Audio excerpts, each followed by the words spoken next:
Welcome back to channel रेक्सिट classes. Dear students, आज हम कवर करने जा रहे हैं टर्म 2 के दो चैप्टर्स जो कि बहुत ही इंपॉर्टेंट है। सबसे पहला political parties and their functions, जो कि अभी रिसेंट में जुड़ा है इसके अंदर। तो सबसे पहले बात करते हैं, बड़ा इंपॉर्टेंट टॉपिक है डियर स्टूडेंट्स, और इसके अंदर हम बात करेंगे दो चैप्टर्स के बारे में, एक इमरजेंसी वाला चैप्टर और एक हमारा फिफ्थ चैप्टर, जिसके अंदर हम कांग्रेस पार्टी और कांग्रेस पार्टी का रिस्टोरेशन कैसे हुआ है इसके बारे में डिस्कस करेंगे। तो सबसे पहला जो क्वेश्चन रेज होता है फिफ्थ चैप्टर के अंदर, वो आता है कि why was 60th decade known as a dangerous decade. 60 के दशक को खतरनाक दशक क्यों कहा जाता है? 60 के दशक को खतरनाक दशक क्यों कहा जाता है? Why is 60th decade known as dangerous decade? Most important question, very important question. इसमें आप 4-5 पॉइंटों को ध्यान रखेंगे। सबसे पहले नंबर पर स्टार्टिंग से चलेंगे हम। 1962 में चाइना के साथ वॉर हुआ, जिसमें हमारी इकोनॉमी बुरी तरह से खराब हुई थी, डिस्ट्रॉयड हुई। तो इस रीजन से पहला तो ये घटना हुई। 64 में हमारी कंट्री के पहले प्राइम मिनिस्टर पंडित जवाहरलाल नेहरू की डेथ हो गई, हमने अपना पहला प्राइम मिनिस्टर खो दिया। 63 में इससे पहले एक और चीज जोड़ेंगे कि पूरे उसके अंदर जो है बहुत बड़ा ड्रॉट यानी सूखा पड़ा था, अकाल पड़ा था, जिस रीजन से हमें गेहूं बाहर से इंपोर्ट करना पड़ा था।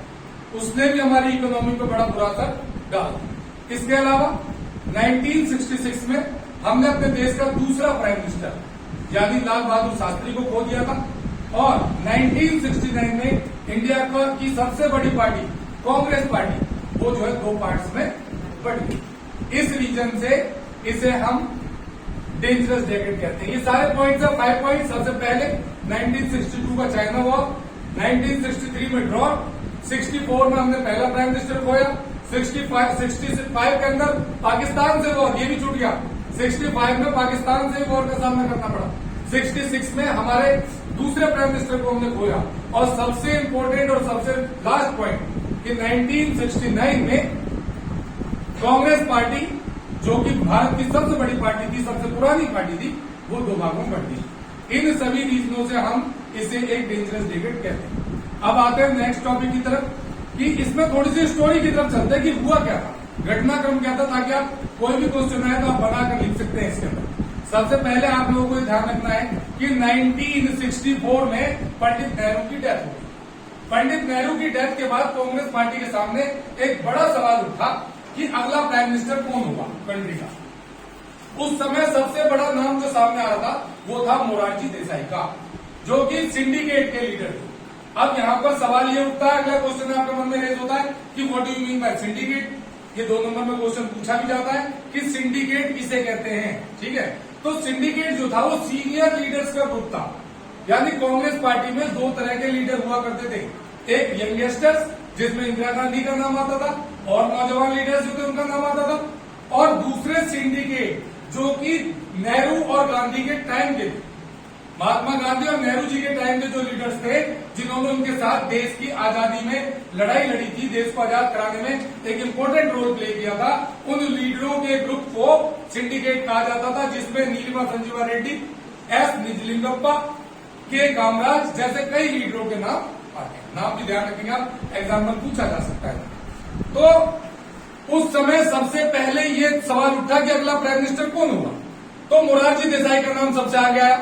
लेकिन उस समय के जो कांग्रेस पार्टी के अध्यक्ष थे के कामराज, उन्होंने एक प्लान प्रेजेंट किया था, जिसे कामराज प्लान के नाम से जाना जाता है। यहाँ पर दूसरा क्वेश्चन भी आपका रेज हो गया, what was Kamaraj plan? Kamaraj plan क्या था? तो के कामराज तमिलनाडु के मुख्यमंत्री थे। उन्होंने एक प्रपोजल रखा था पूरी पार्टी के सामने कि जितने भी सीनियर लीडर्स हैं उन्हें अपनी सीट छोड़ देनी चाहिए। उन्हें ये लालच नहीं करना चाहिए कि वो सीट पर बैठे रहे, बल्कि उन्हें पार्टी को स्ट्रांग करने के लिए मदद करनी चाहिए। यानी उन्हें किसी भी लालच के पद पर नहीं बैठना चाहिए, बल्कि उन्हें आगे बढ़कर वो सीट छोड़नी चाहिए, यंगस्टर्स को मौका देना चाहिए, और उन लोगों को पार्टी को स्ट्रांग बनाने के लिए काम करना चाहिए। और इसका एग्जाम्पल सबसे पहले उन्होंने ये प्रेजेंट किया डियर स्टूडेंट्स कि सबसे पहले उन्होंने खुद मुख्यमंत्री की सीट छोड़ी, चीफ मिनिस्टर की सीट छोड़ी, और कांग्रेस पार्टी को स्ट्रांग करने के लिए वो जगह जगह घूमकर जो है काम कर रहे थे।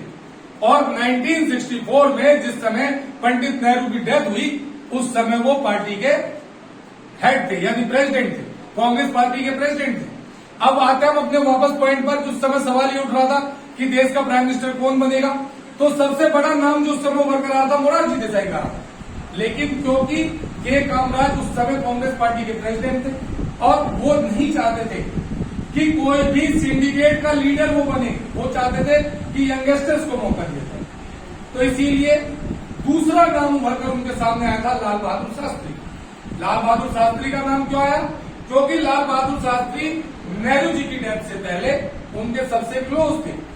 जब कभी भी नेहरू जी को कहीं भी जाना होता था या कुछ भी पूछना होता था तो सबसे ज्यादा सजेशन जो है वो लाल बहादुर शास्त्री से मांगा करते थे। इसीलिए लाल बहादुर शास्त्री को पंडित नेहरू का उत्तराधिकारी माना गया और सिंडिकेट भी चाहता था कि लाल बहादुर शास्त्री जो है प्राइम मिनिस्टर बने। इसलिए 1966 में लाल बहादुर शास्त्री को प्राइम मिनिस्टर बनाया गया सिंडिकेट के कारण।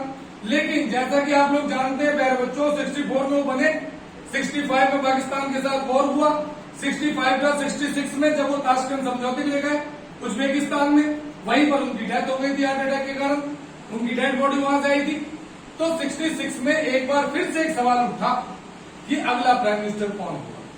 ठीक है, ये स्टोरी मैं आप लोगों को इसलिए बता रहा हूं ताकि पूरी स्टोरी आपके माइंड में बैठ सके कि कब कब क्या क्या हुआ और किस तरह से कांग्रेस पार्टी को उतार चढ़ाव का सामना करना पड़ा। एक बार फिर से 66 में ये सवाल उठा कि अगला प्राइम मिनिस्टर कौन होगा और सबसे बड़ा नाम फिर से एक बार उभरकर सामने आया और वो नाम था मोरारजी देसाई का। एक बार फिर से उन्होंने दावेदारी पेश की। तो इस बार भी सिंडिकेट ने फिर उन्हें दरकिनार कर दिया और उनके खिलाफ इंदिरा गांधी को उन्होंने सपोर्ट किया। इंदिरा गांधी को सपोर्ट करने का सबसे बड़ा रीजन ये था सिंडिकेट का कि इंदिरा गांधी नेहरू जी की बेटी थी, सिंडिकेट के लिए भी बेटी जैसी थी। उन्होंने ये सोचा कि अगर इंदिरा गांधी को हम प्राइम मिनिस्टर बना लेते हैं तो फिर हमें कोई दिक्कत नहीं होगी, जैसा हम चाहेंगे वैसे ही काम करेगी, जो हम कहेंगे वो मानेगी, हमारे अकॉर्डिंग काम करेगी। तो इस पर्पज से उन्होंने वोटिंग करके मोरारजी देसाई की बजाय 1966 में इंदिरा गांधी को प्राइम मिनिस्टर। ठीक है, तो यहां तक का घटनाक्रम क्लियर है सभी को। अब इसके बाद हम आते हैं आगे, एक और टॉपिक आता है कि what do you mean by Privi purse. Privi purse क्या था? तो प्रीवी पर्स डियर स्टूडेंट्स, आपने इसी बुक के पहले चैप्टर के अंदर पढ़ा है कि जिस समय प्रिंसली स्टेट्स यानी रजवाड़ों को हम भारत में शामिल कर रहे थे तो हमने उनसे एक इंस्ट्रूमेंट ऑफ एक्सेशन साइन कराया था। इंस्ट्रूमेंट ऑफ एक्सेशन साइन कराया था जिस पर साइन करने के बाद कोई भी स्टेट जो है, कोई भी प्रिंसली स्टेट इंडिया का पार्ट बन जाता।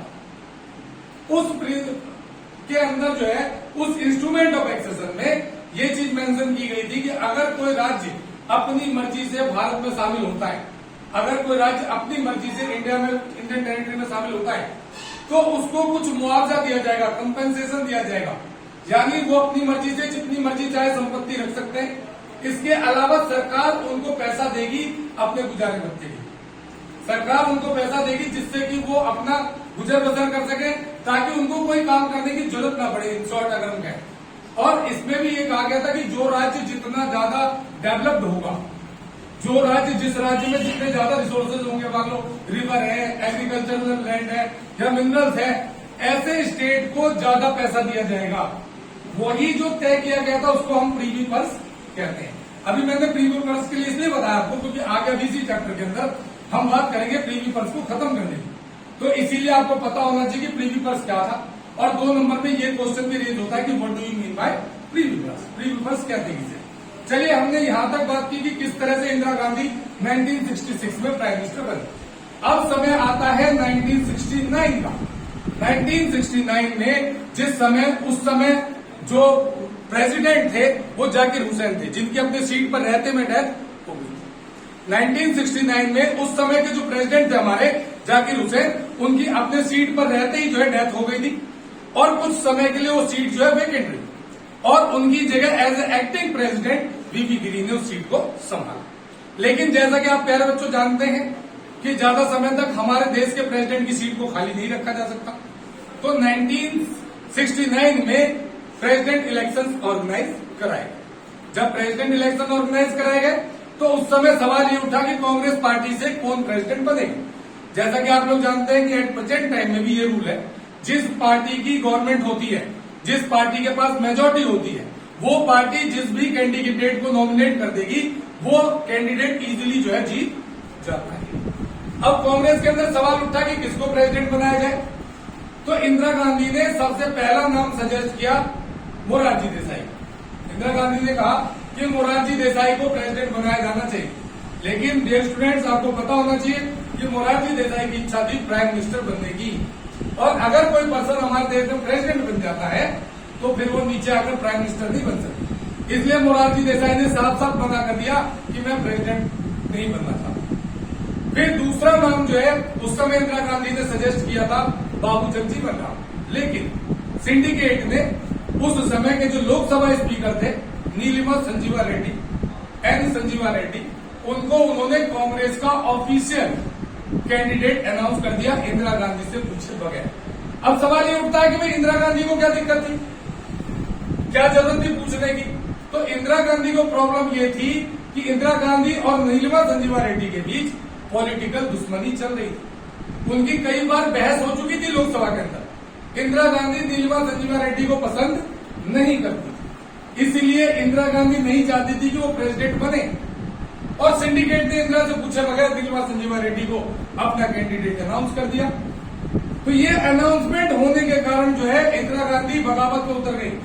इंदिरा गांधी ने जितने भी यंगस्टर्स थे, क्योंकि सिंडिकेट के लीडरों की तो संख्या कम हो रही थी, धीरे धीरे कई डेथ होती जा रही थी कई लीडरों की, यंगस्टर्स की संख्या ज्यादा थी।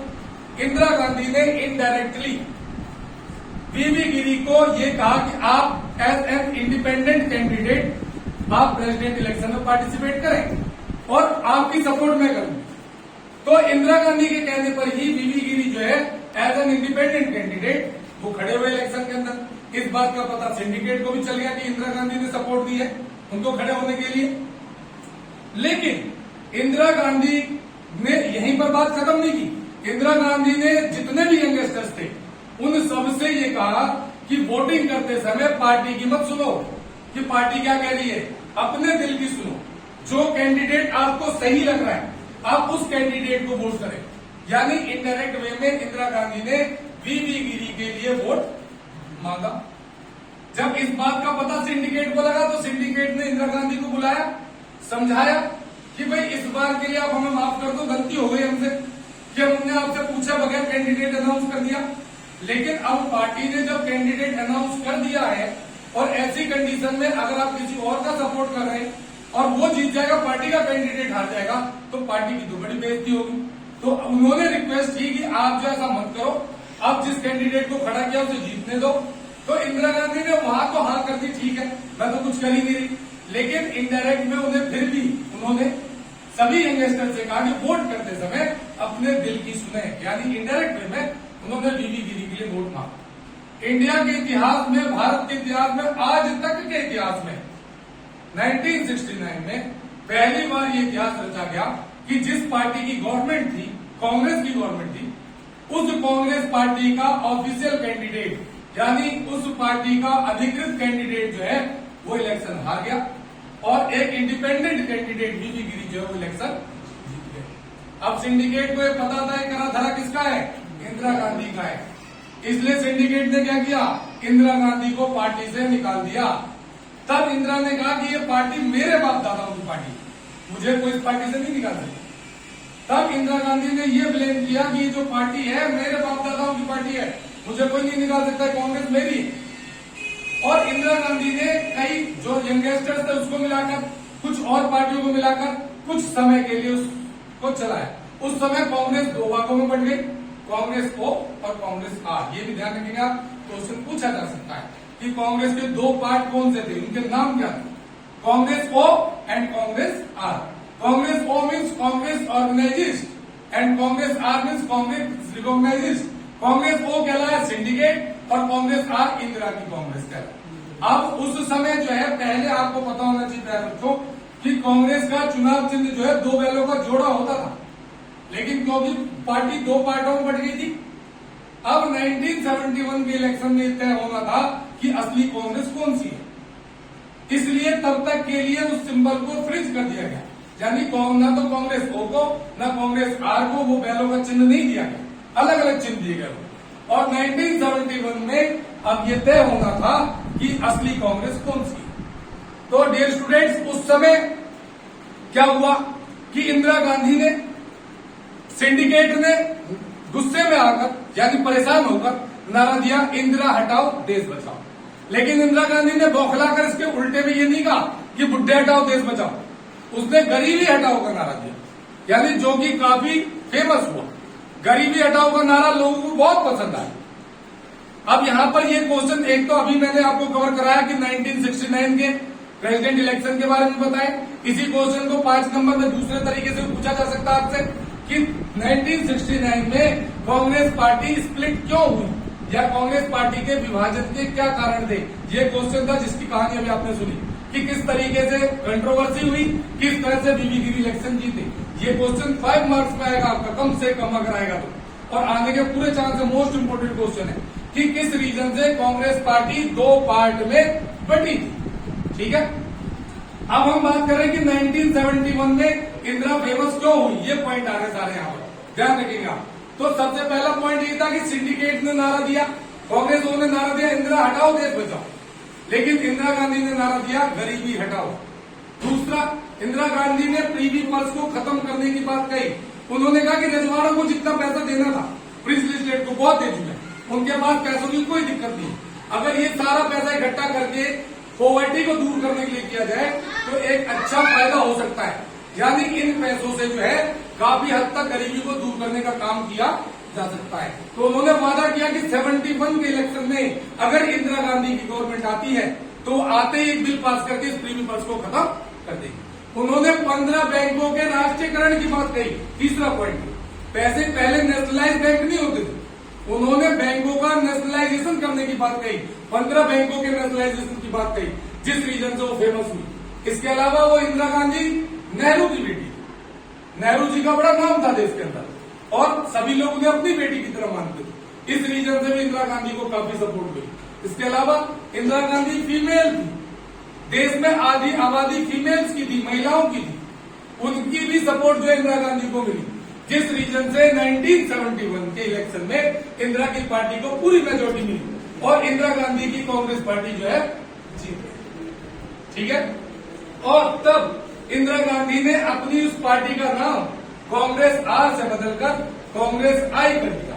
ब्रैकेट के अंदर जो आई है, आज भी कांग्रेस के साथ आई वर्ड जुड़ा हुआ है, उस आई का मतलब है इंदिरा, यानी इंदिरा की कांग्रेस, और इस रीजन से इंदिरा गांधी जो है फेमस है।